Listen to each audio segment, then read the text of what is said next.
Mobile hunters, if you're interested in upping your mobile game, then head to tetherednation.com and check out their saddle gear. There are a few things that you can buy that will actually help you become a better deer hunter or give you the freedom to hunt any tree or any situation. This reason is why I started saddle hunting in the first place and why I use Tethered's gear. I can honestly say that Tethered's saddle gear has changed how I hunt for the better. Big tree, little tree, from the ground, it doesn't matter. I'm untethered by my gear to hunt the best setup for the situation instead of hunting for a tree that my gear can use. My current core setup consists of the Phantom saddle, tethered one sticks, and the Predator platform, and along with an assortment of their accessories. So if you want to up your mobile game, head over to tetherednation.com. If you're like me, you spend a lot of time poring over maps, looking at weather data, all in an effort to help predict when and where my best times are to hunt. It'd be nice if there was a reliable source with all this information in one place. Enter the Spartan Forge app. Unlike some other predictive apps on the market, Spartan Forge was created from military combat intelligence experience tailored for hunters and stands at the nexus of machine learning and whitetail deer hunting.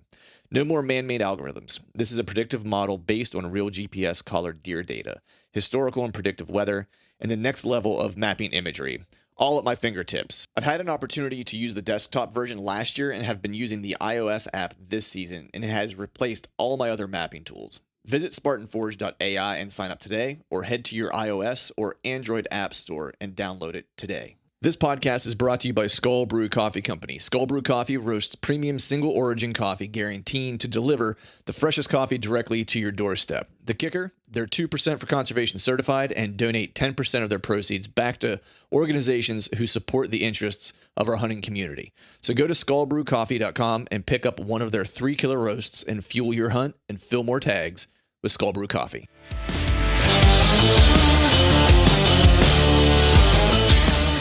Welcome to the Truths from the Stand Deer Hunting Podcast, brought to you by Skull Brew Coffee Company. I'm your host, Clint Campbell, and you're listening to episode number 260. Today we're filling tags with my good buddy, Johnny Utah, so stay tuned.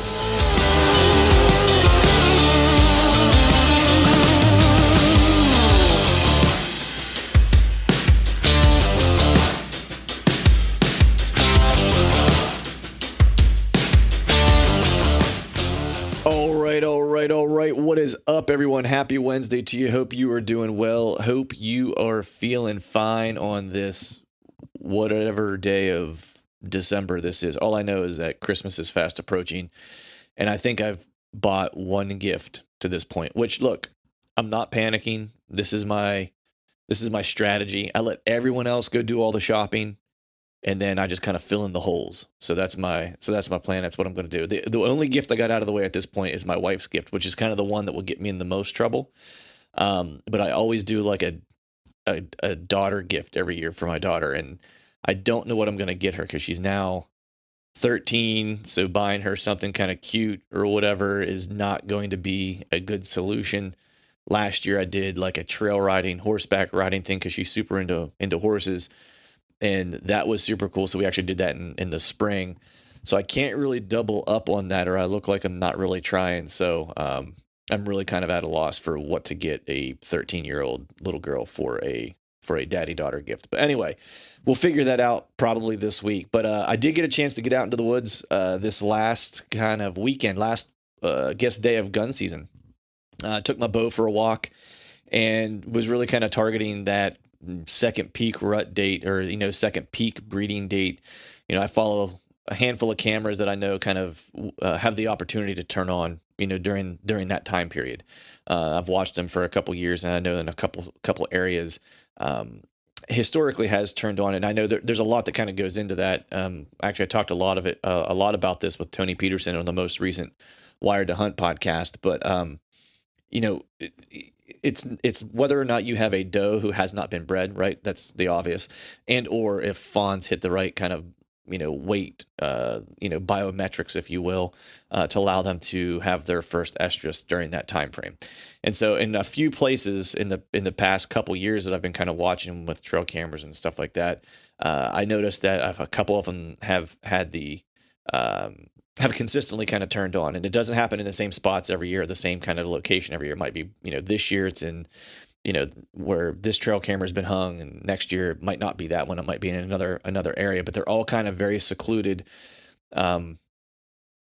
densely covered kind of primary scrape areas, I guess is how you would classify it. And so I just kind of monitor those. And then I kind of know that whenever I start to see, bucks or does start to hit those scrapes again, just a couple days prior to that second peak rut date, I know that that's probably the area that I need to be in. Maybe not necessarily that scrape, 'cause it's not like it's, mid to late October. But I probably need to be in that general area somewhere, maybe a little bit closer to the bedding, or if there's a, destination late season, or a later season food source that's in play in the timber, I might need to, be setting up, closer to that.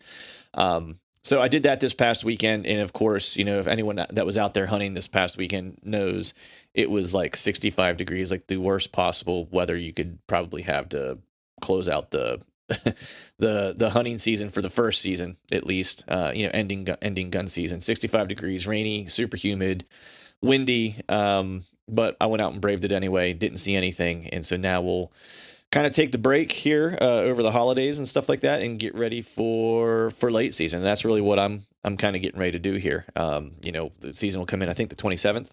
I think I made a mistake in the last podcast where I mentioned hunting in between, which of course you can't do that. So I had my dates mixed up. So be back out in the timber on the 27th and kind of getting after it. Fortunately, I'm off actually between Christmas and New Year's. So I'll have that entire week off. So I'll have, a nice handful of days. So I think I'm actually going to get out of town and do a little traveling and do a quick 2 to 3 day travel hunt during that time period. So those are really my plans, but we're not going to kind of delay this up front or belabor this up front. Do have one thing I want to pass along to you guys. You guys know that I use the Spartan Forge app. Started using the beta version last year, used the full version this year. I'm actually using it on iOS. But if you head to the website and you use the promo code TRUTH, you can get an account and get essentially get a deal on the account, or get a discount on the account if you use the promo code TRUTH. You sign up for an account on their website. That's at spartanforge.ai. And then from there, you can go to whatever your app provider is, whether you're using Android or iOS, and go there and download the app and put in your credentials, and you'll be all logged in and ready to go. But you can get the discount if you're interested in getting a new app or a better mapping app than what you might be using. They've got some killer features. The predictive deer modeling is awesome. That's the one area that I kind of used the past 2 seasons really to kind of look at what that potential secondary peak date is, and it's been on the money the past couple seasons. And so you get the predictive deer modeling. There's a ton of info in there around browse. The one thing I'm always needing to get better at, especially late season, is what type of browse are in the areas that I'm going to be hunting that I need to be looking for. And so it actually has a lot of this stuff detailed on there, obviously telling you when deer are going to move. It's not like some of the competitors' apps where, they're using one person's or 2 people's, collective experience of hunting experiences in a particular region, and using some type of man-made algorithm and saying, hey, this is when the deer are going to move, but it doesn't really have any relationship to where you actually live and hunt. That is what is different about Spartan Forge. They're actually using collared deer data and are able to tell with, by region where those deer have been tagged or have been collared, what their proclivity is to move during certain times of the year. And that's how they get the accurate modeling for the prediction movement, whether it's going to be abnormal, normal, whether they're going to be core area, transition areas, whatever the case is.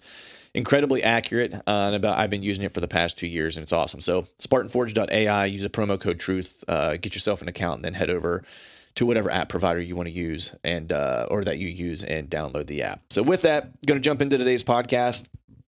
Got my good buddy on. You know him, you love him. Mr. Johnny Utah Mulligan. John's had a pretty killer season. His Iowa season capped off, I think, right around November 1st, if I'm not mistaken. It's a deer that he had his eyes on for a little while. He had to make a couple moves, and I'll let him tell the story of how that all kind of came together. And then he actually went to Texas on a flyer to do some work. Actually, as you guys know, or probably know, John's a photographer, in general. That's what he does for a living.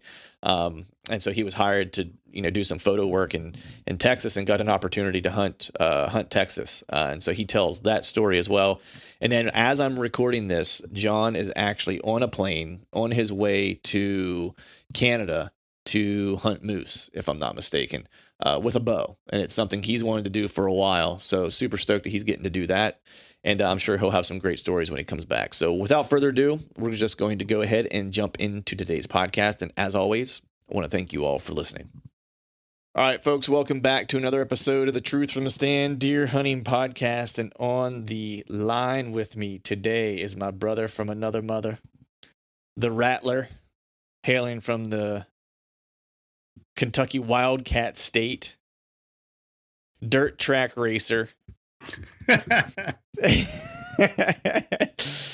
Johnny Utah, by God, Mulligan. What's going on, dude? Yes. Every time it keeps getting better, man. Every time. I know. The Wildcat. Johnny, Wildcat. The Wildcat, Utah, dirt tracker. It makes me think of in the movie Tombstone, whenever Doc Holliday's talking to Billy Bob Thornton, and he's like, Johnny Tyler, the madcap. Where are you going with that shotgun? Nice. Yeah, it's all. And to be honest, that was just straight off the dome, man. I felt like Eminem on that. Yeah, I was straight freestyling on that one. You know, there was no plan. You know, dude. Speaking of straight off the dome, total deviation from Whitetail Woods. I love it. That guy, I think, is his name Juice World. He's dead now. He like overdosed or whatever. Rest his soul. But anyways, he did a song with Eminem. Anyways, I was in YouTube wormhole, and somehow one of his videos popped up, and he went on some like, rap podcast talk show. Right. And they're like, so do you got any freestyle? They stopped recording like an hour and 30 minutes later. Jeez. Yeah, like it's the most amazing. So if anybody is into any kind of hip hop or appreciates any kind of rap freestyle, I encourage you to find that YouTube video. That little nugget of morsel of goodness. It's awesome. So the YouTube wormhole is a real thing. And it is. Yeah, it's horrible. Yeah. It'll take like days from you. Yeah. I'm curious, what is the weirdest thing that you've ever wormholed your way into? Could be dangerous territory right there. It's very dangerous territory. The other day, I love fitness. You and I talk about that. Yeah. We're both into taking care of ourselves. And anyways, I get into this YouTube wormhole the other day of just checking out a couple of different videos and looking at like some front squats and variations of sissy squats and back squats and that kind of stuff. Anyways, now that my knees are repaired and healthy again, I've gotten on this big squat deadlift kick again. And anyways, it's on autoplay. So I don't even know where, it was like Jesus Take the Wheel of YouTube, it was doing its thing. And I was like on a whole nother world in like email world. And then all of a sudden I kind of start paying attention to the audio in the background. And it was talking about the genotyping of insects, how insects bit humans over the years. And it was this thesis of that's how certain like genotype manipulations happened with different cultures of the world. Like a mosquito could suck blood from that person, bites another person, and then years later through mutation and or let's just call it breeding, that's how different genetic makeups and body formations were made. And I was like, what in the hell am I listening to? It's like, hey, crazy. It's like this mosquito bit this person, flew to this or flew over here, bit this person. This person bred with this person, and now we go to Sasquatch. Exactly. It was crazy. I'm like, I think you might have just solved the Rubik's Cube of the Sasquatch, actually, where it came from. I think that's actually, where it came from, was that whole idea. Think about it. Like it's, it was crazy, man. But that was all playing in the background and it sucked me in for a little while. And I ended up watching a good like 20, 30 minutes of this stuff. And, at the end of it, it kind of made sense. Right. You're like, I'll buy that. Yeah. I'm like, So what you're telling me, if I want to add an inch to my quads, I just need to get bit by a mosquito? Need to get bit by a mosquito that had previously bit Sasquatch. Yeah. And then there you go, Get a little bit of that West Nile up in me. That's right. The I don't know that I fall into like YouTube wormholes, but I have like dirty like YouTube viewing secrets as far as like things that I would never ever watch otherwise anywhere in the Oh, world. like getting caught singing in public in your car and stuff. Right, exactly. Yeah, right. Exactly. Yep. Yeah. And it's funny because being a previous musician, you know, it's like mine is watching like vocal coach reaction videos to like people who are singing. That is I've like done that. yeah, it's like that is probably one of my favorite like guilty pleasures to watch. And it doesn't matter what singer it is. I don't care. It's like it could be like one of the ones I grew up with, like Maynard from Tool, or it could be like Adele or whatever. You know what I mean? I just want to watch them kind of like pick apart their vocal performance or whatever and react to it. You know? Some funny ones are whenever I mean, I'm not gonna beat around the bush, I'm just gonna say it. You take a reaction YouTube channel that is predominantly urban. Yes. And then they listen to like somebody like Chris Stapleton for the first time. Oh, I just watched one the other day. It was it's awesome. Oh, I forget which. They love it. I forget which one it was. It was like it was someone. It might have been like Led Zeppelin. Like they'd never heard of Led Zeppelin or something like that. You know, it was like an urban like hip hop channel or whatever. And it was like some young kids. I mean, they had to have been like 15 or something like that, you know? And they throw it on. And I'm almost certain it was Led Zeppelin. And they're like, Led Zeppelin, like, okay, they're like, you know, I think this is an old band, you know, an old timey band. And like they kick in and like they just made immediately, it was like stank face. It was like, oh, like that jump on them group. They were like, shit. Yeah, exactly. You know, it was hilarious. Well, and so I think the guys that do those reaction videos, the ones that are so genuine that it's like you're watching a 7-year-old that doesn't care who their audience is, and they just say exactly what's on their mind. Yeah, those are super cool, man. And vice versa. I've seen some like hillbillies, you know, have those reaction videos, and they'll listen to like some Jack Harlow stuff, right? And they're like, hey, damn, man, I kind of like this. This is pretty cool. There's one guy, not that I'm on TikTok a whole lot, and we're going way off the reservation here with like nothing related to deer hunting, but there's a there's a guy on there that he's a hip hop guy, and I have an appreciation for like underground hip hop because the one club I worked at when I lived in Orlando, there was a ton of underground hip hop, and like actually a bunch of my friends were like in underground hip hop groups and were hip hop producers and stuff like that, and I don't know, I wish I knew what his name was, but he's kind of like that new age of like young hip hop, you know, rapper. He's got some face tattoos and colored hair, and you know, he's like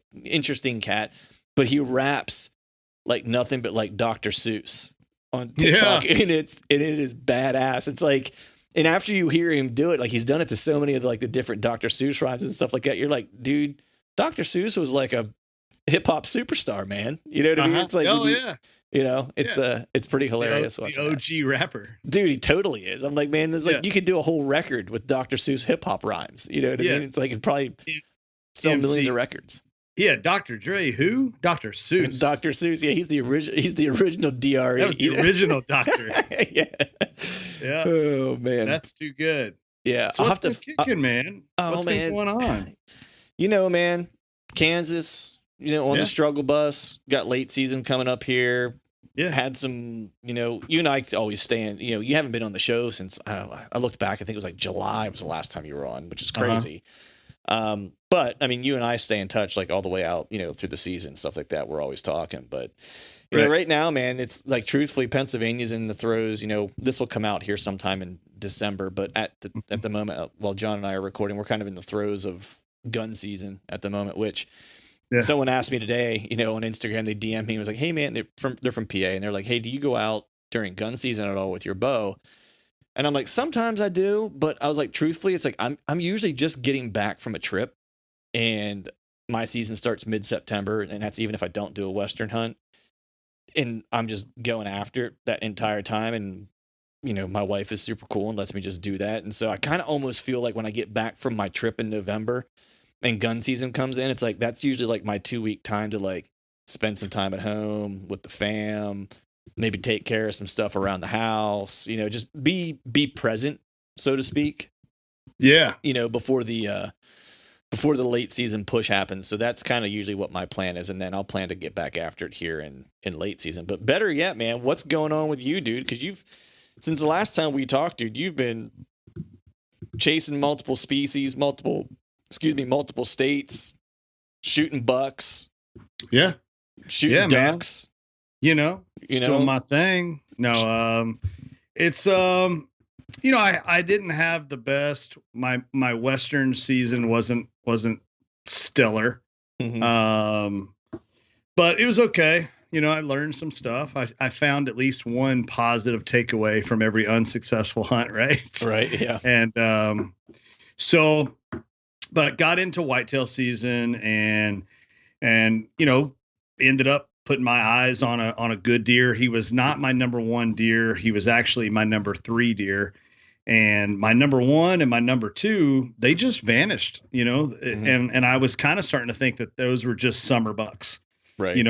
They kind of vanished off of cameras come September. Mm-hmm. They went hard horned and they scattered. So I waited them out through October, hoping that they would resurface. I moved more cameras out there and then rearranged some cameras and, started transitioning stuff over to scrapes and some hot trails coming off of bedding and whatnot. And nothing, just, they were gone.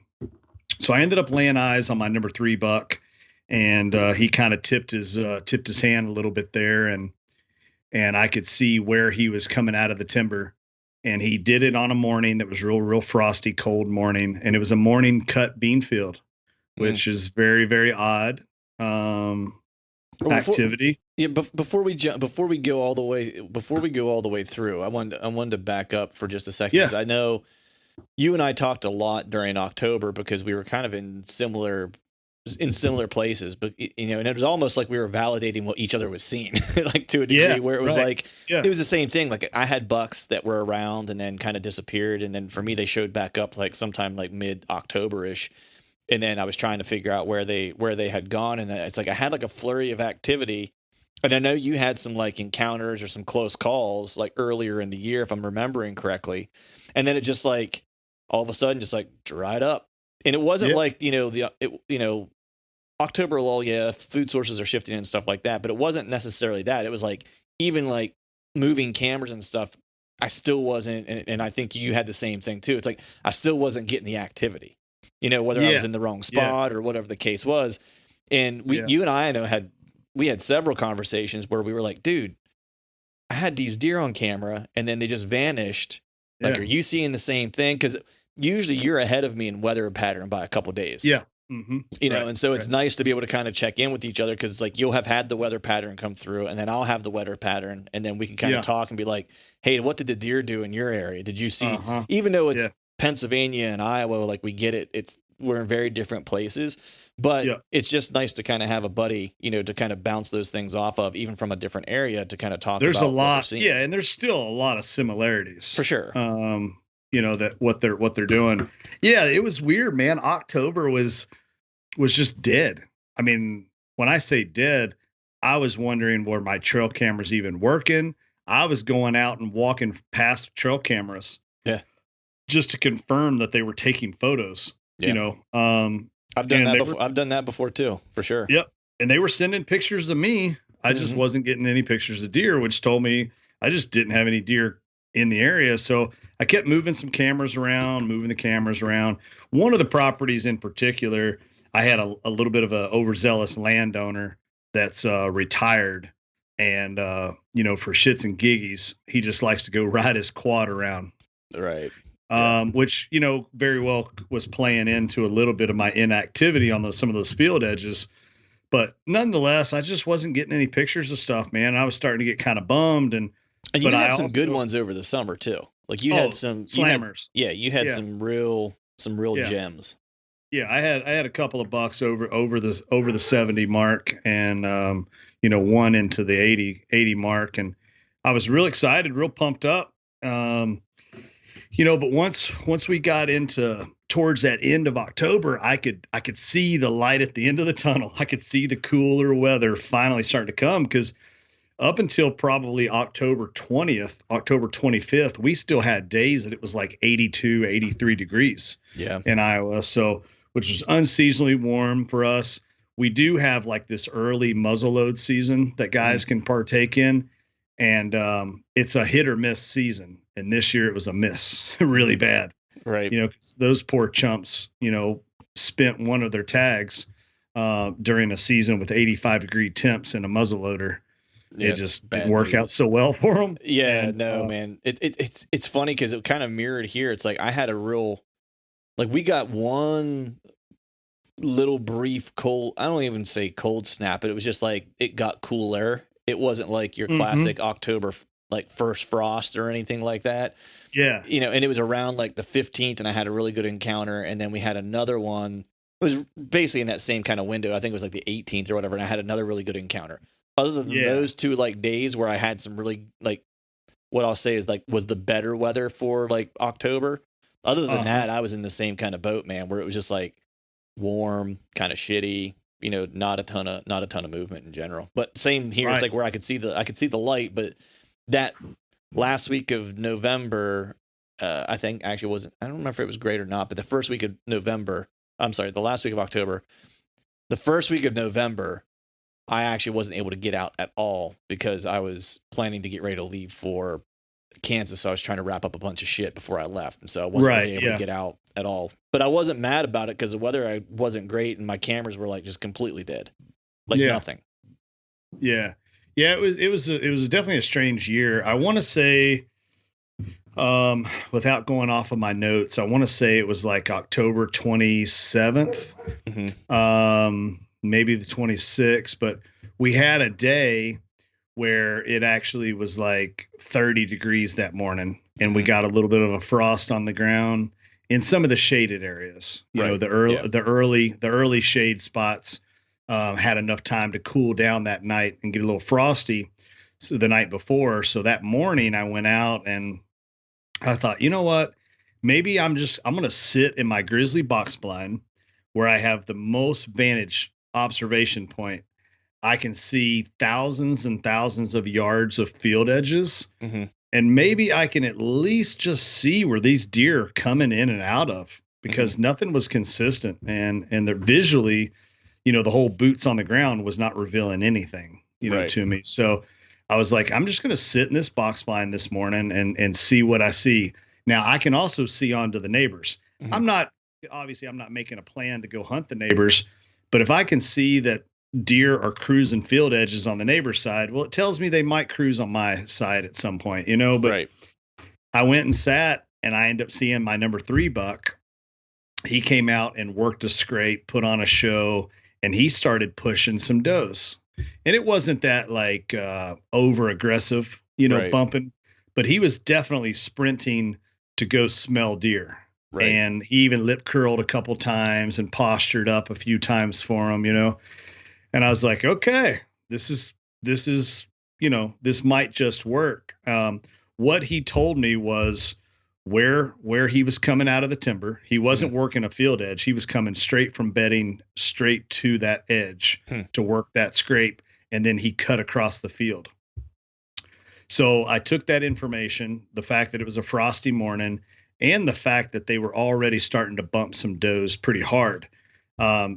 Traditionally in Iowa, we don't see that posture, that chasing, that bumping. For me anyways, I typically don't see it until like November 5th through the 10th. Right. That's when I usually start seeing that. So I'm not one of those people that's going to say, oh, the rut was early this year. I'm just saying that I was seeing they were getting frisky earlier than I normally see them get frisky. Right. So nonetheless, I did have a tree stand already hung exactly where that deer came out of the timber. So I picked the right field. I just picked the wrong stand. Right. So what led you to put a stand there? Because obviously, like you said, like you kind of saw that deer and, if you didn't have a stand there, it'd be like, hey, I should have a stand there. It was the lowest elevation point of that bean field. Okay. So on a field edge, little thermal draw right there for him to catch. Yeah. Nice. Yep, thermal draw, but it also had a point. So the trees kind of kicked out a little bit. It wasn't a smooth, hard line. Okay. So it's kind of like he had an extra 10 yards that he could still be in the timber, but he was really in the field too. You know what I mean? Right. Little jet out of trees. So kind of like a little mini finger, or a mini thumb. So that's where I hung the set.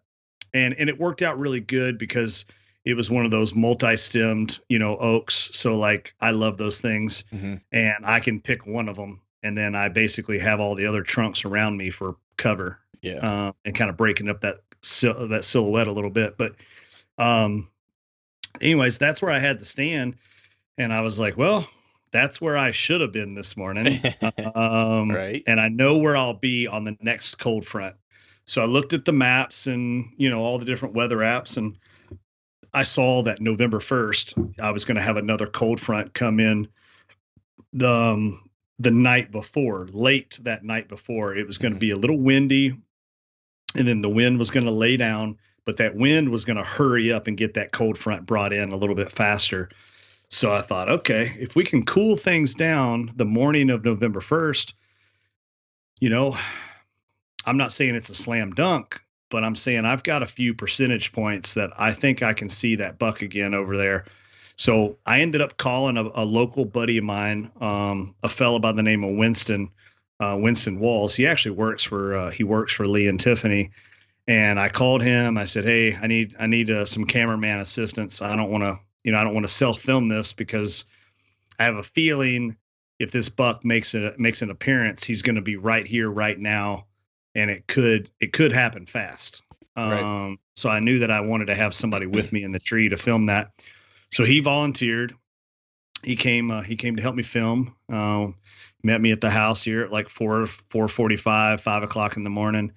And we were set up. We were at the farm, 6:00, got dressed, outside of the truck, and we walked in. And unfortunately, where this setup is, and we always talk about entry exit being so key. There's only one way for me to get to that stand. I have to cut across an open field. I have no choice. Right. There's no way to do that.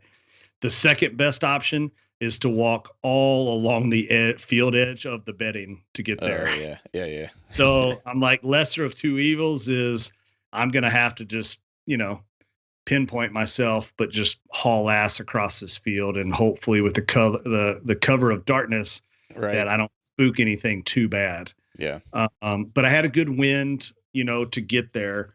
So we get to the point where we're getting ready to have to cross this, let's just call it like a 4-acre bean field. And I was like, all right, brother, here's the deal. I was like, we're going to have to haul ass across here. We're probably going to make some noise cutting and, stepping across bean stubble. Right. That stuff's always so damn noisy. Yeah, it's you don't realize how noisy that stuff is until you're trying to trying to be quiet. Yeah, exactly. Yeah. And without a light and you're trying to cut across and step in between the rows, but I'm walking diagonally. Yeah. So it's like, it looks like you're dancing when you're doing it, because you're like crossing over. It's like you're doing like the cha-cha or something through the bean field. Oh my gosh. It was ignorant, So we haul ass, we get across the field, we get to the base of the tree, and I tell Winston, I'm like, hold on a second. I'm going to go freshen. There's a scrape right out in front of this stand. I'm going to freshen it up a little bit. It won't hurt. Right. So I freshened it up a little bit and came back. We climbed up in the tree, took our time. We knew we had no wind, no sound. We took our time, got the camera equipment set up, got my bow pulled up, and I actually, the only time I traditionally will sit down in the stand is as soon as I get in the stand. I'm like, I'm going to go ahead and just enjoy sitting down for a little while, because I know I'm going to stand the rest of the sit anyways. So I went ahead and sat down while it was still dark, and I heard something over my right shoulder inside the timber. And I'm like, did Winston fart? Did he burp? Right. Or was it my stomach, Right. And then I hear it again, just So what time is this? This is like 7:27. Okay, so you got shooting light. Yeah.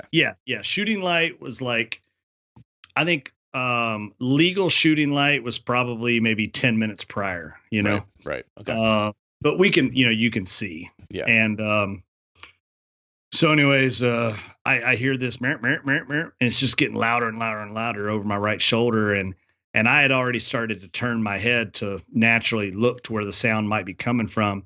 And Winston's like, dude, I'm hearing a grunt over there. I'm like, yeah, I hear it too. I was like, it sounds like it's getting closer. He's pushing something this way.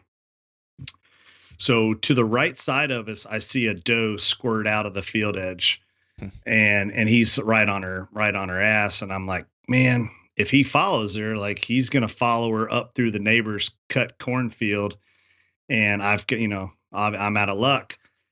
I don't know what made him do it. I didn't make a sound. I didn't do anything. He just turns on his own, jumps the fence. And the only thing I can figure is he got himself directly downwind of that scrape. And it pulled him off of her. Because again, it's not like she's in estrus. He's just bumping and pushing, Yeah, he's out checking the party favors, essentially. Yes. Yeah. Yep. So I think he's following her, but then he smells that good. Mm-hmm. And he turns on a dime, jumps the fence, and makes a beeline straight to my scrape. Well, I've got him broadside as he's approaching the scrape, and I'm like, meh, and he's not stopping. Like, he just keeps barreling right into the scrape. And when he gets to the scrape, he's like 7 yards, and he's hard quartered to me. And I'm like, oh, this sucks. And I'm already at full draw. And I'm like, man, this isn't my preferred shot, but I'll wait till he goes to turn his body to work the scrape or to turn to leave, and I'll stop him again and have him broadside and make this shot. And then he looks straight up the tree, looks right at me. Jeez, yeah, but it's like plan B just went out the door. Yep. I was like, well, I don't see him turning, and if he does turn, it's going to be on the preload as he's barreling out of there. Yeah. So, I literally told myself, I said, marry that shoulder, man. Like, you're going to have to stick that shoulder, like really stick it. So I was able to tuck the arrow in, right in front of his shoulder and run it right down through and drilled his heart. And, he ran 70, 80 yards, and that was it. But when I hit him, I had never heard a deer actually make that like gurgling sound. Mm-hmm. But he was hurt, he was hurting for certain. That's for sure. But, arrow stuck in him good. He ran. We thought he was going to go down in the field, but he gathered up his shit somehow and was able to make it on into the tree line. But he made it about 10 yards into the tree line, and that was it. So we were able to go retrieve him and get him drugged back into the truck and get out of. Hell yeah, man. Super cool hunt. And it's the first time I'd ever sent off any teeth before. Mm-hmm. What did he age at? I forget. I think I saw the post, but he was 5.5. Nice. Yep. So he was 5.5. We had suspected that he was 5.5. And again, that was just going on body size. And, he had that back sway and that belly, big full belly on him, and, kind of that big can, mm-hmm. what I mean, on his backside. Yeah. And eating that brown and beans and rice, Right. So he was a hammer, dude, for sure. Yeah. Super, super good buck, real heavy. And man, it was awesome to put a tag on him. It was a fun hunt. And I'll be honest, there's been a lot of times where, we make these plans that we're going to read these deer and we think we have them figured out. This was one of those times that I really feel like everything came together, and I read the property, and I read the weather, and I read the wind, and I had to be risky because I had the worst entry exit ever known to man. Right. But I had to make a few sacrifices. And I think that's the other thing is sometimes you have to make those sacrifices for the greater good. But I knew where I had to be, and I just had to get into that spot. And I was taking a chance on messing things up with my entry, but But fortunately, I only had to make one entry into that area and was able Right. to notch a tag. Yeah, exactly. I mean, I think you make a good point there, man, where I think a lot of times people are so hung up on, yeah, you want your access, your exit, your entry and your exit to be as clean as you possibly can have it, right? But Uh-huh. there usually isn't a perfect scenario that ever exists Yeah. for a setup, right? To where it's like either you're going to give something up a little bit on your entry and exit, or you're going to give up a little bit of something on the sit or something like that, right? Like, so you're always Yeah. you always have to give up something, especially, a real classic area is like if you have a bunch of converging deer trails, like you can't cover them all. Like you ultimately right. have to give something up, and that just goes back to what you're saying, where it's like you got to read the terrain, you got to read the property, you got to read the weather, the wind, and understand like where the deer are going to likely come from. So you're giving up the lesser of the evils, so to speak, right? Where it's like, I don't expect deer to come from here. And if they do, it's probably not the deer that I'm expecting. So I'm going to give this up, And I think that that's one thing people get hung up on and are afraid to do is to make that kind of judgment call and have a little bit of imperfection in the hunt, right? Because if you're not there, you ain't killing the deer, right? And someone might not want to go do that and say like, well, my access isn't the way I want it, so I'm not going to go sit there. It's like, well, you weren't going to kill him anyway. Like, you know what I mean? So it's like, you might as well try it and see if it works out. Like I had a spot like that this year where I had never hunted, and I'm looking at the wind and I'm going, well, I know it's wrong for all these other places. I've never hunted this spot before.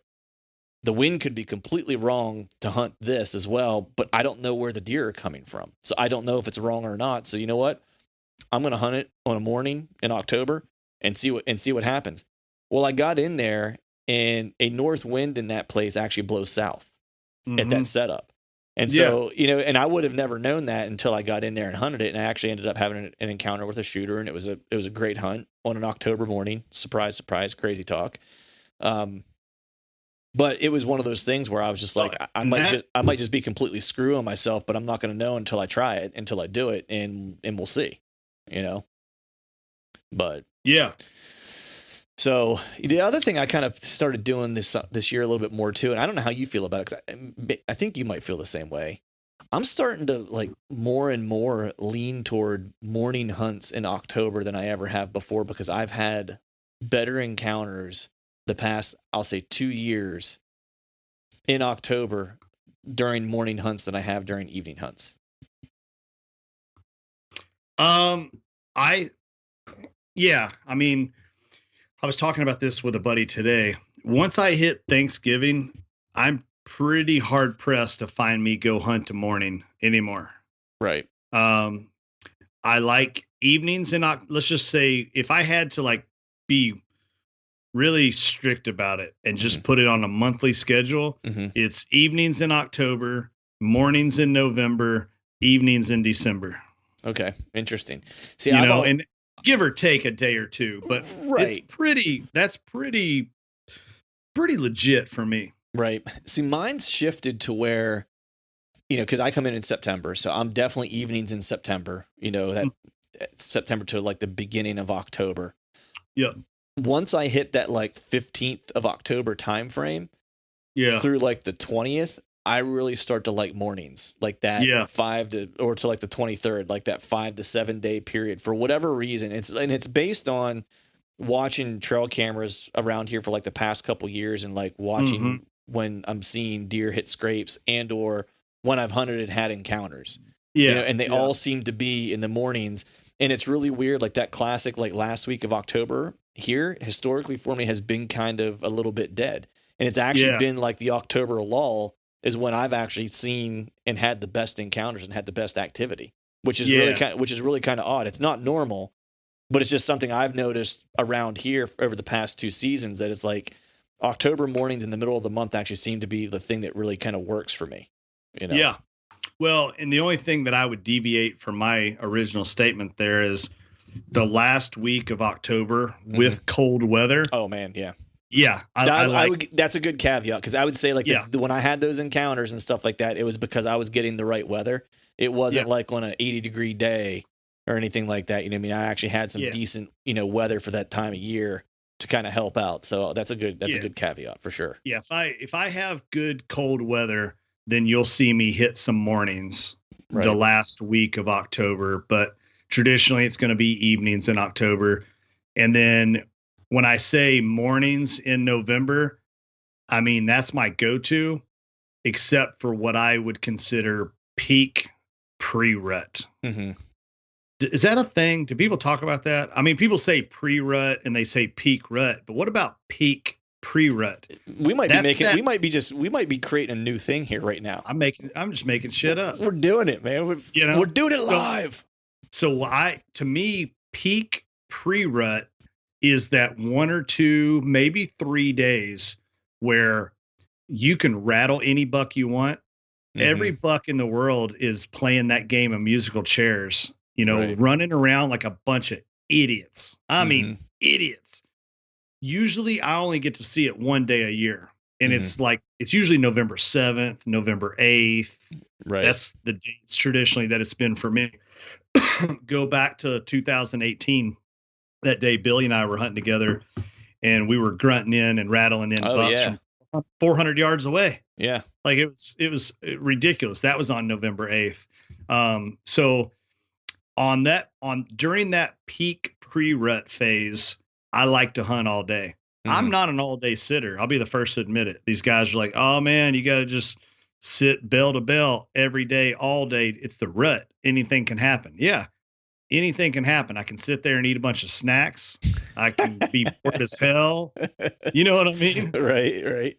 I'm a fair weather hunter when it comes to that kind of stuff. Like it's just not me anymore. I don't know what it is. I don't know if subconsciously I target tree stand locations where I'm going to see morning and evening activity, and I'm not going to see midday cruising. Right. I mean, I might subconsciously be targeting those spots just because I know my ass don't want to sit there at 1 o'clock. Right. It's funny because we talked about this. I might even been right before you shot your buck when we were talking on the phone in October. I've kind of gotten that way too a little bit. Like I didn't do a lot of all day sits this year, where it's like I did a lot of hunts where it's like 100 all day, and I would maybe sit somewhere in the morning, and then I'd get down and I would go scout, walk around, try to find something, and then set up for the evening or whatever. Like that's probably more what I do now. The only exception is, I'll put it this way. I got to have some pretty ironclad shit as far as intel to make me sit all day anymore. Like I'm not sitting all day on a wing and a prayer anymore. Like 5 years ago, I'd maybe do that because I'm like, okay, I just got to wait it out, And for me now, I'm like, if it's not a primary scrape area that's like, I know there's a buck in the area, I've got him on camera, or I visually have seen him, I know he's living in there, and I know it's just like, he's going to hit this scrape, I just got to be here when he does it, type of thing, then sure, I'll sit it all day. But to sit like a funnel somewhere where I'm just like hoping on a wing and a prayer that this pinch point's going to produce a buck that's going to walk within 20 yards of me, like I can't really do it anymore, Yeah. Yep. No. Yeah. And I'm the same way. I mean, all of that goes out the window if I've got a trail camera blowing up. Right. Exactly. Yeah. Mr. 2 hundos walking by at 11:59 every day. I'm like, well, maybe I'll pull an all sitter all day, but, man, my mind is a powerful thing. Mind over matter, work more hours. That's what I've built my life on until it comes time to sit in a damn tree stand all day. Dude, I start thinking about weird shit. Yeah. Like that's way too much free time for me. Right. Like mosquitoes and creating Sasquatches. Man, I'm contemplating like the future of the world.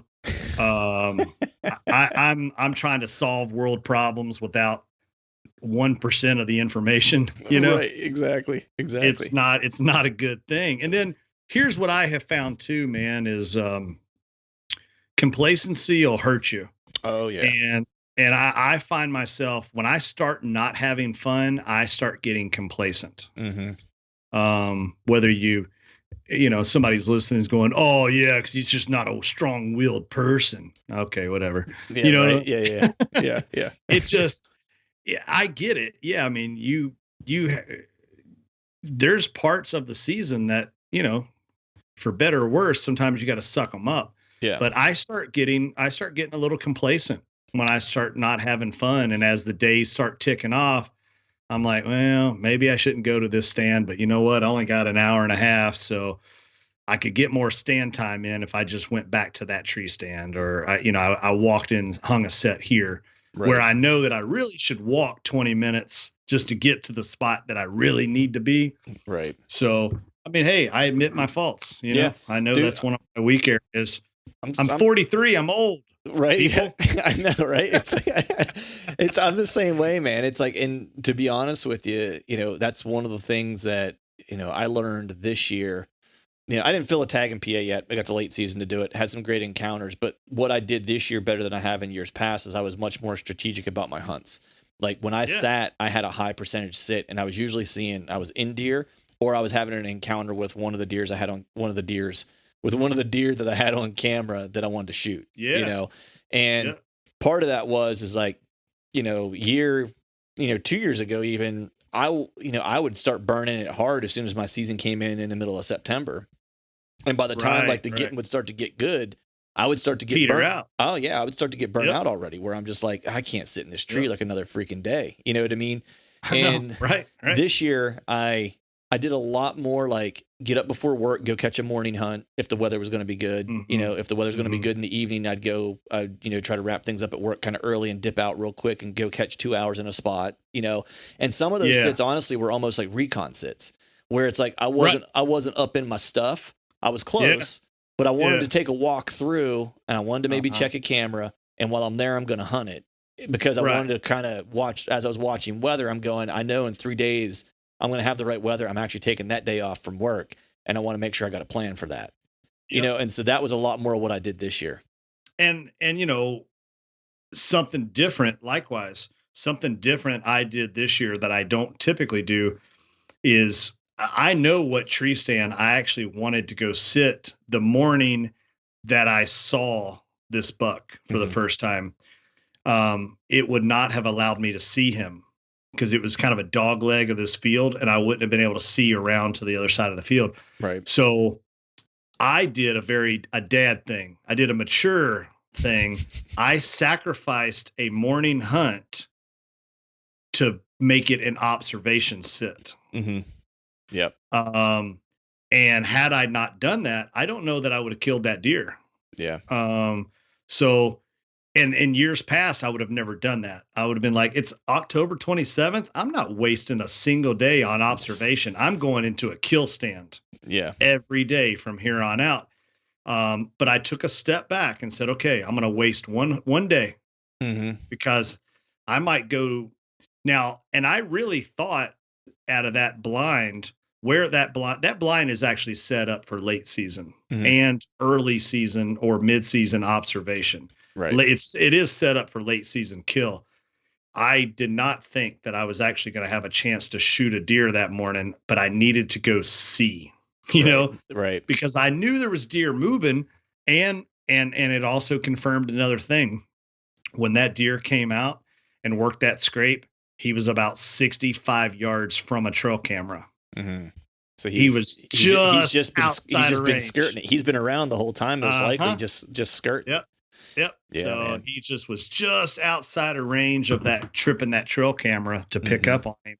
Yeah. And so, I mean, I think that's part of it. I mean, every year you learn, and then eventually you make some changes to your game plan. Now, tomorrow, or next year, I might be just as stubborn as I was in years past, and I might just grind it. Hell, I might even sit all day. You never know. Right. But, I think that there comes that point in time where I was like, man, I can't be stubborn about this. Yeah. I need to take a day and go see what's out there. And I'm thankful that I did, Yeah, for sure, man. And I did something this year that I haven't done in the past. Like a lot of times, I like to, if I have a new place, potentially, it's like, I like to map my access like in the summer, and it's like, and so I might go in and walk, and I might go in and hike it 2 or 3 times just to kind of like during the summer. So I kind of memorize like, okay, there's a down log here. I need to jog left a little bit here, to try to keep myself out of brush or whatever. And I had this really good deer that was hitting a particular scrape, and I lost him and I wasn't sure where he was at, but I was hell bent on thinking that he was still in the area. I was like, he stuck around like into October. Like he didn't just like vanish. Like this is part of his fall range. Like, so there's no reason why he shouldn't be generally close by. Where is he spending time? And so I wanted to go in and map new access to this particular area. And so when I did that, I ended up finding another primary scrape at the bottom of one drainage. And then I found another scrape in kind of like the trail system that he was using. And then I found another primary scrape at the other end. So I kind of figured out like his little circuit. And I ended up putting cameras in both places. Now, I hunted him 2 other spots and I missed him by a day in both spots. Yeah. But what the intel was like, if I didn't take a day and just say, you know what, I'm going to go hunt the evening and I'm going to map the access on this evening. And when I get to that one location, I'm going to go ahead and hunt it because I'm there. But I wasn't real high on the fact that I was like, there was probably like a 10% chance I thought I'd see him there. Yeah. But I was like, I need to know how I'm going to get in and out of here so I don't screw this up for later. And so in doing that, I kind of figured out a couple other places. And then, the one spot is going to be, I think, good for late season because there's still a bunch of, red oak acorns that are laying on the ground in there that should be good, that don't have bugs or anything. And it's close to where I'm pretty sure he was bedded like late September, early October. So I think I have him there. And then he did show up. He did daylight on the other scrape. And so I know if I don't kill him this year, if he makes it through and he's still alive, he's likely going to be in that same area. Right. And so I know he's playing this one kind of topography feature is what he's kind of using, which is why all of a sudden he vanished on one camera, started showing up on another one, Yeah. So, and there's a thermal dump that's right there because it's at the bottom of a drainage and stuff like that. And I'm like, it just makes too much sense. That's why I put a camera there. And sure enough, I hung that camera on the 22nd of October and he showed up on the 23rd at 9:30 in the morning. So, sure. And I hunted that evening. I hunted after work, and hung it after work and hunted that spot. And he showed up the next morning on a mock scrape or on a scrape that I freshened up. And he came in all fired up and pissed off. I used Troy Pottinger's kind of setup that he sent me some of his secret sauce because he's like the scrape master. And sure enough, that buck came in the next morning all pissed off, hit that scrape. Like, you wish you could hear what the deer was thinking, because I've watched him on other scrapes and he kind of comes in and stands around and he's not real, I don't want to say assertive, but he's the cock of the walk in the area, but he doesn't come in like with that fired up demeanor necessarily. This one, man, he came in with like a purpose, like WTF, who was at my scrape, and like nose straight to the ground, dude, just like getting all that good, wanting to know who it was. You know what I mean? Yeah. Antlers in the trees, ripping those up. You know what I mean? Like he was not happy with the fact that someone else was all up in his business, Right.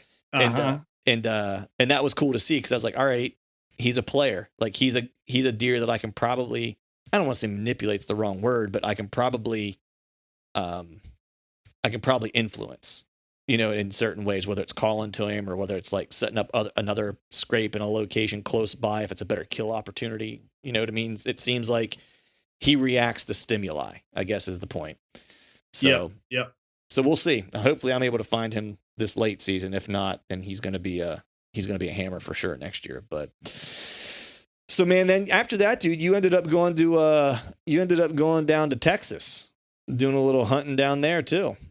Yeah. Yeah. I got real lucky. I had a friend and a client. Well, because you were going to hunt ducks at first, right? Yeah. Yeah. So I got invited to come tag along on a duck hunt. And I'm not a duck hunter, you know what I mean? But I've shot a few ducks, but I can't call myself a duck hunter. I don't have decoys and waders and all that. Right. But I got invited to come down there, and they had invited me previous, and I'm like, it's November, screw you. I'm not making any plans in November. Right. But since I was tagged out in Iowa, I ended up it opened up the schedule to be able to go down to Texas to photo some duck hunting and participate in some duck hunting. And it got to be about 2 days, maybe 3 days before that I was supposed to drive down there. And the landowner was like, hey, by the way, I have some deer And I understand that, you're a deer hunter, more so than a duck person. Would you want to, do a little deer hunting while you're down here? And I'm like, okay, what's the deal? It's Texas. Mm-hmm. There's some form of a fence in every property, it seems like, in Texas, like, yeah, I mean, they're all just, it's all ranched really out. option. Yeah, it's all ranched out down there. And the deer down there, there's not a lot to eat. So to keep deer healthy and happy, it's, corn and protein feeders, right? Right. So they said, we do keep a fence, at our ranch and stuff. And I was like, well, I don't know about high fence hunting. I don't know if that's really my thing. And then I thought about it for a second and I was like, I've never done it. Right. Can I really have an opinion if I haven't done it? It's kind of like my blame kids. I'm like, hey, try this, try this casserole. Oh, it's disgusting. Have you ever had it? No. Well, how do you know it's disgusting? Right. So I was like, maybe I should go do it. So the lady throws out a price and I'm like, ooh, yeah, I don't know if I want to pay that much, right. to do that. Not that it was a bad deal. It's just, I don't know that I wanted to spend my money doing that. We ended up working out a trade where she needed a photographer to do some real estate photos, for her. So we worked out a deal, and in exchange, I could go hunt. So, anyways, that's what I did. I went down there. The first day that I was there, I ended up sitting in a blind that was on the ground next to a corn feeder. And about 30 minutes later, corn feeder turns on, and a few minutes goes by. This doe comes in. She starts eating corn, and I'm still like in my head. I'm still going, all right, what's going to happen? Right. Am I going to see some 500-inch whitetail come walking in with ear tags, or you know what I mean? Right, like I'm shooting livestock, right? Right. And then about 5 minutes later, another doe comes in. And then 5 minutes later, another doe comes in. And then I see this little spike come in, and I'm like, I mean, this is cool, whatever. Right. And then I look up again, and there's like 10 deer coming from every direction, like cattle, and they come running in. I'm like, holy crap. I never thought about the whole fence situation ever again. Right. It was friggin' cool just seeing what deer. Right. And essentially they're still kind of wild deer, but I'm seeing these deer come into the corn, and plus it was kind of pre-rut for them too. Right. So they're eating, but they're also kind of bumping does and nudging does around and posturing up with little bucks. And I'm like, and if you're a deer hunter and you like whitetail deer, just imagine for 1 second that you're watching 15 different bucks posture up against each other. That's cool. Yeah. Anybody who likes watching a hockey fight ain't got nothing on this. You know what I mean? Right, like right. This is like the benches got cleared, know? And I was like, this is so badass. Anyways, I spot one deer in particular that I really liked. And he kind of had that wide Texas rack, that kind of stereotypical Texas rack. And I ended up coming to full draw, and I ended up staying at full draw for a couple minutes, waiting just to make sure there wasn't a doe behind him, or there wasn't a little spike in front of him and whatnot. And I also didn't want my arrow to like hit the corn feeder or nothing like that, to damage an arrow or whatever. But eventually he got by himself, and I stopped him and launched an arrow at him, and, hit him, and he went and fell over. And I was like, well, and then it went back into that moment of, I'm at a fenced hunt in Texas, right. I don't know how I feel about this. I'm like, that was super cool seeing what I got to see. And it was fun. And then I went to get out of the blind. As soon as I stood up in the blind and reached for the zipper, every deer scattered, and I never saw a deer the rest of the day I was there. Really? I mean, these aren't pets. You know what I mean? Like, yeah. They caught my wind, and they saw me moving, and that was it. Gone. And vanished. Yeah. So, which was kind of neat, but, anyways, went and tracked the deer. Then I thought I just killed a collie because they weighed like 100 pounds. Right. Yeah. Their Those bodies deer are small. Yeah. Their bodies are small. Yeah, Texas deer are so small, and I got cactuses in my fingers and in my Oh, pants, and it. I still have one in my hand that's still festered in there that I've just been digging at every day, trying to get it out of my hand. But it's just a small little cactus splinter that's in there, and that was November 18th, and I'm still digging on this thing trying to get it jeez. out. But it was man, it was fun, and now I can honestly say that I've done it Hmm. and I know what the game plan is. Um, and I don't hate it. Right. It is what it is. Hmm. I made my post. I even put on there scouting credit corn feeder. Right. You know, Yeah. I didn't do anything special to go scout that deer. The Right. only thing I did was make a good shot. Right. Uh, Yeah. and I kept my ass scent free and quiet and still, in the Right. blind. But man, I had fun. I like whitetails. Yeah. It was a bunch of fun. So the Now, question is, would you do it now that you've had the experience yeah, once? Would yeah, you do it again, or is it like, it's a once and done thing? yeah, probably once and done thing, kind of like Africa or something. You know what I Right. mean? Like, go do it one time, experience it. It was fun. Um, but there's a couple of takeaways, and Hmm. this could be debatable. Um, I think it's very stereotypical with merit, Hmm. mind you, that there's a lot of wealthy deer hunters in Texas. Hmm. Them ranches ain't cheap. Hmm. And to have deer in those operations, that's not cheap either, Hmm. because our deer can go eat a bunch of browse and become giants. Their deer can't do that. Right. So it takes a lot of supplemental feeding and things like that. So I had a buddy that I was like, Texas hunting is Texas hunting. It's Hmm. different. I don't Hmm. hate it. It's just different than what we're accustomed to. And his response was, I don't hate on Texas hunting. And I said, okay, like, tell me why. And he says, those wealthy Texans, big ranch owners, and those people that are CEOs and CFOs that go down to these high fence joints and shoot, exotics and stuff Hmm. like that. He's like, they paid 25 grand to go kill that deer.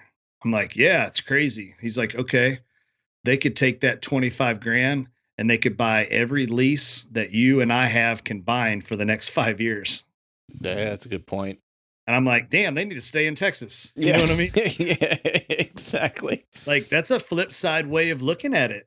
Yeah, because Um, I mean, they got the financing to where it's like they could go buy a 10,000. I mean, if they're doing that once a year, they can go buy a $25,000 a year lease yeah. if they want to in Iowa and Kansas, or they Uh, could buy a $10,000 lease in Iowa and Kansas. You know what I mean? yeah. Well, Iowa they wouldn't be able to hunt every year, but you Yeah. get the point. Like they could go in with like a Yeah. group of them and like they could just rotate through.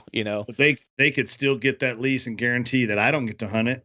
You know what I Exactly. mean? Yeah. Even though they can't. So yeah, it's an interesting concept to think about it in that way. And I had never really thought about it that way. But like I said, now that I've done it, I don't hate on it. Um, Granted, I think I would be critical if somebody went and did, a fenced hunt or even a ranch hunt, Hmm. and then they refer to it or try to sell it like it was a public land. Man, we were out here 17 days on our hands and knees Right. Right. and belly crawled and shot this deer. Hey, if that's what they feel like they need to do, whatever, teach their own. I don't care. But that's why I was very adamant on the very first post. You This is know, what it is. this is what it is. I Right. even threw the hashtag in there. The neighbor threw up a fence. You know what I Right. mean? Right. Scouting credit corn feeder. I wanted to get in front of it right at the jump. Right. I didn't want anybody to think that I was trying to sell that like I was some public land hunting. Right. Yeah, exactly. Yeah, I mean, I But think I think a lot of that stuff there's a certainly a place for it. Is kind of my opinion. It's like, the guys who are making that kind of jack, like, just call it what it is, man. Like they don't people want to throw shade a lot of times on people who make a lot of money. And hmm what I don't ever begrudge anyone to go get their cash. You know what I mean? Like that's no, not, no, ever. yeah, It's like the more you can make, as long as you're happy, then cool. Good on you. yeah, The yep, flip side of that is there's things that they give up for it, and I see it every day in the work that I do because of the industry that I work in. There's people that hmm I meet that I make shit piles of money, And the one thing that they don't have a lot of is free time, Mm-hmm. and if there's someone, what they can't afford in time, they make up for by paying for that time, or paying to move beyond the component that takes time. You know what I mean? Yeah. It's like, an example is my dad. Like my dad, likes to hunt big game, but to go out west, like he wants to do, like he'll only do like outfitted hunts, Mm-hmm. reason being the old man paid his dues, made his money, and Right. like over the course of his life, that was his priority. He made good money. And because of that, he didn't have a time to like go out west and scout or go out for 2 weeks. It's like, I got to go out for a week and I want to fill a tag. I'm going to want someone to help me out. You know what I mean? And so, so I'm always like, if you got the cash to do it and you're short on time, I would rather someone go do that and stay in hunting and be into hunting than, to your point, buying up leases or getting into like professional tiddlywinks and spending their money somewhere else. You know what I mean? Because at the end of the day, that money still is going back to something that we all support and love. Yeah. I mean, they still bought a gun or a bow, arrows, bullets, camo, boots. They're giving money to an outfitter or to a guide or to a ranch. And then that rancher's buying, deer corn or deer protein. They're buying feeders. I mean, it's still that full circle. Yeah. It's everything has its place in an ecosystem. You know what I mean? That's kind of how I look at it. You know what I mean? It's like there's an ecosystem at play here. There's a bunch of pieces of it, and all parts of it have a place, Yeah. And I think, like I said, at the end of the day, for me, the reason why I say that it's probably a one and done thing for me, is the fact that it also was another reminder that I enjoy a little bit of struggle. Mm-hmm. Yeah, for sure. So, but like I said, I was there at the time. Opportunity presented itself. I wasn't going to say no. Yeah. And dude, variety is the spice of life, man. Experiences. Yeah. The more of them you have, the better. Hey, I dated some crazy girls. I knew they were crazy, but I felt like I needed that. You know what I mean? I needed that for that ebb and flow of what's normal and what's not. Right. Exactly. You gotta have it all. So that's right. Well, speaking of, I know everybody listening has dated a crazy person at least once. So. Right. Yeah, exactly. We all tried it. There might even be one in my house. I'm not sure. Like, yeah, exactly. Well, speaking of having it all, man, like, what's your plan for? Do you still have another tag? I always forget. Man. Do you have one more tag, right? So what are you doing for late season? So for late season here in 10 days, I'm flying up to Saskatchewan. Oh, what's funny is Saskatchewan. When my daughter was little, if she wasn't listening, I would always tell her I'd send her to Saskatchewan because I told her that's where all the bad things lived. Like all the scary things lived. So I'd make my hand a claw, and I referred to it as the claw. I'd be like, the claw lives there, and I'd show her the claw, and she would start crying.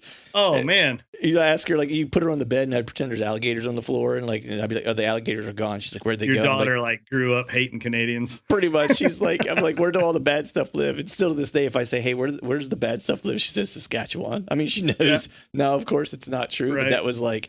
And it was the first place I thought of when she was like, where did the alligators go, Dad? And I'm like, Saskatchewan. Like, I don't know. Albuquerque. Right. Yeah, exactly. Something. That's funny. Nice. Yeah. So Saskatchewan. Saskatchewan. Yeah. And taking the bow up there. It's going to be a nice, balmy, like -10. Nice. But that should be a lot of fun. And it appears that I will have the option of a second tag when I get there. Nice. So it's an open antler tag. The options are moose, muley, whitetail, or elk. Mm-hmm. Those are the ungulates that I will see running around potentially while I'm there. Nice. And so, like I said, I have one tag right now. I have the option of picking up a second tag over the counter, when I get there.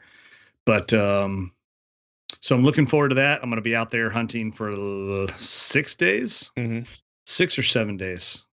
Can't remember. Might be 7. Maybe I fly back out on the 7th, but I know I have at least 6 days of hunting there. And then the day I come home is day 1 of Iowa's late archery / muzzleloader season. Nice. So this year, drum roll. Here we go. I will be taking a bow and a muzzleloader Nice. out into the woods with me each sit. Nice. Getting a little of that black powder. Yeah. So Nice. I figure if it's 50 and under, I'll probably throw carbon at it, and if it's over 60 or so, then I'll probably throw lead at it. Nice. That's awesome. So man. I haven't gun hunted. Well, I can't say I haven't gun hunted because I've shot coyotes and pigs and stuff, but right. I have not whitetail deer hunted with anything other than a bow since 2007, 2006. So, nice. Anyways, and I'm not anti-gun, as we've talked about on the podcast before, but I prefer a bow. But recently started talking to CVA and kind of gotten back into a little bit of gun stuff, here lately with some of the AR-15 stuff and whatnot. And yeah, man, I'm looking forward to it. Awesome, man. Yeah, dude, that Canada hunt's gonna be rad, dude. It's gonna be super cool. Oh, yeah, the only thing I'm thankful is that this hunt did not become a thing until about 3 months ago, because I can't imagine how bad it would have sucked looking forward to this hunt all year long. Right. Yeah. Exactly. I love Canada. I did break down and go ahead and get the shot. Yep. Oh yeah. Have to do it to get across the border. Yeah. I had to, and I was holding out. And for the record, I don't care if somebody's vaccinated, not vaccinated. It doesn't matter to me. But for me, my choice, my body, right. I was not going to get the shot. Right. I had COVID twice. Didn't even know I had it either time. So, till after the fact. And antibodies were spiked, and they were like, oh yeah, well, you must've just had COVID. And I understand it's a real thing. And I feel bad for some of the families, that have had family members that they've lost or been very, very sick over it. But at the same time, it's a virus, like the flu. I mean, this stuff happens all the time, and I do hate it. But I myself was not, like I said, was not going to get the shot. And just for the sole purpose of, I didn't feel like I should be forced to do anything, that I didn't really want to do. And I feel bad for the pharmacist lady that actually gave me my shot. She got ready to put the shot in my arm, and she's sitting there and she's looking at me and she goes, "You really don't want this shot, do you?" And I'm like, no, there's nothing.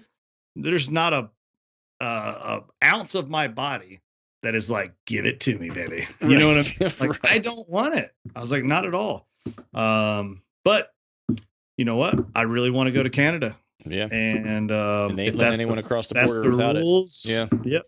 I was like, whatever, just get it over with. I'm tired, and I know that makes me un-American, unpatriotic, and all that good shit. Of course. Yeah, of course. But it is what it is. So, well, you're going to get to go to Canada and hunt moose with a bow. So yeah, that's and I rad. did a third ear. So yeah, all good. Right. You hear much better now. So it's all good. Yeah. I mean, I only had a tail for like a day and then it fell off. Right. So, yeah. I still, yeah. I'm still growing mine. It's just nubbing. It's okay. Yeah. Yeah. It's just like a dog. They cut the tails off, dock the tails. That's or whatever. Right. That's right. But hell no, yeah. I mean, and I got the shot the day before Thanksgiving, and then all day during Thanksgiving, I was just on the couch, man, just no energy. Like I remember getting up to go pee, and I got back to the couch. I'm like, wow. Like, I really feel like I accomplished something. You know what I mean? It's like, I feel like I should get a plaque or something. I know. I'm like, man, I just a 15-minute power nap and I'll feel good again. And I'll be good to go. Yeah. Oh, it was horrible. But then I woke up Friday morning and I felt fine. So I did that Johnson & Johnson shot. I'll have the affiliate link will be posted in the comments later. I'm getting a kickback. It's all cool. Yeah. Oh shit! Wouldn't that be some shit? Yeah, that would be some shit. Unfortunately, there are some folks who might as well have an affiliate link. You know what I'm saying? Like, I know. Good God. Well, and I didn't. The only reason I got that one is I was waiting till the last minute and Right. it was a single dose. Well, yeah, just to see if it like maybe like, hey, maybe they're gonna have a new policy because it changes like the wind. You know what I mean? Maybe they'll, maybe they'll kick it. Maybe they'll be like, hey, everything's all cool now. You don't need it. I was waiting for variant Alpha Delta Pi to be discovered. I'm waiting for Delta. I'm actually waiting for variant Tupac. I feel like we need to start like naming them after like hip hop artists. You know what I mean? Well, like you got the Dre variant, get the Tupac variant in there, the Biggie Smalls variant. If you get both of them at the same time, you're certainly dead because they're going to fight each other. You know what I mean? So maybe East versus West rap battle. Right, exactly. You get the Puffy variant in there, a little P Diddy variant. Well, they have they give those damn hurricanes some scary ass names. You know what I mean? Like, I'm surprised they haven't started giving these things some scary ass names. Right, yeah. Variant Godzilla. Right. Something, but Gonoserpa Hepalades, whatever. Yeah. Yeah. I'm like, man, it's crazy. But I don't know, man. It's a weird deal. It's a weird times that we're dealing with right now. And I'm just like, man, I don't know. But yeah, I waited till the very, very last minute to make sure that Lord Trudeau, Czar Trudeau wasn't going to shut down the country or something and not let me in. Right. And I told my wife, I said, well, I've already booked my flight with insurance, mind you. Right. But I was like, I want to wait till the absolute last day to get the shot. She's like, well, you already booked your flight. Just go ahead and get the damn shot. And I was like, yeah, but what if Lord Trudeau like decides to close the country and then I will have gotten the shot for nothing. Right. Yeah. She's like, well, it's not for nothing. I'm like, oh no, like because I don't want it. It's like it is for nothing. In my lack of medical degree, I think it is nothing. So I don't know what the hell I'm talking about. I'm not a doctor. Right. So I did stay in a Holiday Inn Express though, so we're all good. Yeah, I mean, yeah, I've seen Grey's Anatomy once or twice. So I watched ER in the 90s, dude. Like, we're good. Dude, I'm telling you what, I pretty much know what I'm talking about. Right. George Clooney taught me everything I needed to know about medicine. My buddy's an anesthesiologist, so it's all good. No, this reminds me of a funny little joke here, and this will resonate in your neck of the world since you're kind of on that East Coast. So I'm good friends with a guy named Kobe Fulks from Maryland. Yeah. And his brother, Kip, is who founded Under Armour. Yep. So the other day, I was talking to somebody and they were like, oh man, in the hunting world, you get to go on hunts and get to go to shows and meet all kinds of cool people. And I was like, oh, so like, I go, do you know the guy, Kip Fulks, that started Under Armour? And they're like, holy fucking shit. Like, Kip Fulks, the guy that started Under Armour? I'm like, no, but I'm good friends with his brother, like, and they're like, what? I'm like, yeah, no, I know his brother. His brother's brother. Cool, it's awesome. Yeah. Oh man. Well, shit, dude, we've been going for like an hour and 15 minutes, dude. I'm sure you got like photos to edit or videos to edit, or you always have something to work on. So I want to make sure. Tonight, and then head over to hang out with Kurt and the boys tomorrow morning for a little sit down studio podcast there. Nice. Awesome. Tell Kurt I said what's up. I hope he's doing well. Those guys have had some success, man. He killed a hammer. So yeah. He killed a good buck. And actually, to my knowledge, this is the first time that their entire core team has killed a buck. Oh, in the same year, really? Yeah. Nice. That's awesome. Yep. So so tell him I said what's up. I will. And happy holidays. I need to shoot him a text anyway. Just tell him happy holidays and shit. But before I let you get out of here, man, tell people where they can find out more about what you got going on, because you got some YouTube vids that you put out on some of these hunts and stuff. Yeah, man. As always, at johnny.utah.hunt on the gram. That's for the most daily up-to-date content to see what I'm doing. And then if you like watching some hunting videos, please tune in to the YouTube channel, which is Arrow Wild TV. Or if you're a fan of watching it on Carbon TV, there's also an Arrow Wild TV channel there as well. Do me a favor, hit that subscribe button and that little bell notification so you can be up to date on the latest and the greatest. And as always, keep listening to my dude, Clint Campbell of Truth from the Stand podcast. He's always spitting the truth. There you go. Truth spitter. On that note, I think we'll get out of here. All right, folks, that is a wrap for today's show. I'd like to thank all of you for listening. And if you haven't yet, please head over to iTunes and leave us a 5-star rating. And hell, while you're at it, head over to YouTube and give us a sub there too. I'd be super appreciative if you'd be able to do those 2 things for me. And before I shut this thing down, I need to give a big shout out to our partners who continue to help us make this podcast possible. Tethered, Exodus Outdoor Gear, Skull Brew Coffee Company, and Maven Optics. And until next time, we'll see y'all.